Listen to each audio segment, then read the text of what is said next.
जय गुरु जी। शुक्राना गुरु जी। गुरु जी की प्यारी प्यारी संगत को जय गुरु जी। मैं आशा करती हूँ आप सभी स्वस्थ और मस्त होंगे। संगत जी, आज मैं आपको मनुष्य की नियत नाम से एक छोटी सी कहानी सुनाना चाहती हूँ। संगत जी, एक गांव में एक साधु रहा करते थे। वह जब भी नाचते थे तो बारिश होती थी। गांव के लोग उनके इस चमत्कार को देखकर बड़े ही आश्चर्यचकित हो जाते थे।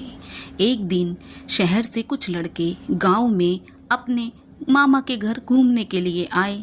जब उन्हें साधु के उस चमत्कार के विषय में पता चला तो वह जोर जोर से हंसने लगे और उनका मजाक बनाने लगे। अगले दिन उन्होंने साधु के पास जाकर वह चमत्कार करने के लिए कहा जैसा उन्होंने सुना था। तब साधु उनकी बात को सुनकर चुप हो गए और लड़के उनका मजाक बनाने लगे। तभी गांव के बच्चे साधु का मजाक बनते देख वह चुप नहीं रह पाए और उनमें से एक बच्चा साधु से विनम्र भाव से हाथ जोड़कर बोला, बाबा आप इनको चमत्कार क्यों नहीं दिखाते हो? तब साधु उस बच्चे की बात सुनकर बड़े ही मुस्कुराते हुए चेहरे से अपने शब्दों को बोले, इनको विश्वास दिलाने के लिए मैं अपनी वह शक्ति क्यों उजागर करूं जो मुझे प्रभु ने अपनी भक्ति के लिए दी है।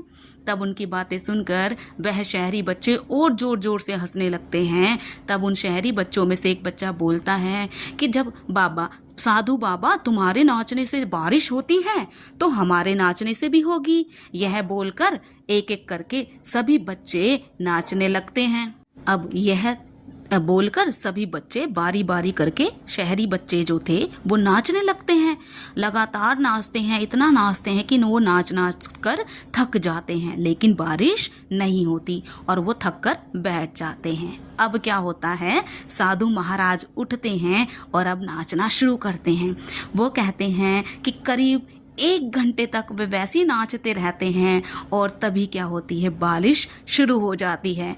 और जो शहरी लड़के थे वो सारे के सारे श्रद्धा भाव से यह देखकर कि ये तो चमत्कार है और उनके चरणों में गिर जाते हैं।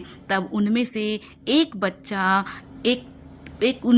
बच्चा पूछता है कि साधु महाराज ये कैसे चमत्कार हो गया? आपके नाचने से तो बारिश हो गई, ऐसा कैसे संभव है? तब साधु मुस्कुराकर उन बच्चों को बोलते हैं, जिनकी नीयत साफ होती है उनके सारे कार्य भगवान स्वयं हाथ पकड़ कर करते हैं। तो इसलिए संगत जी, इसलिए कहा जाता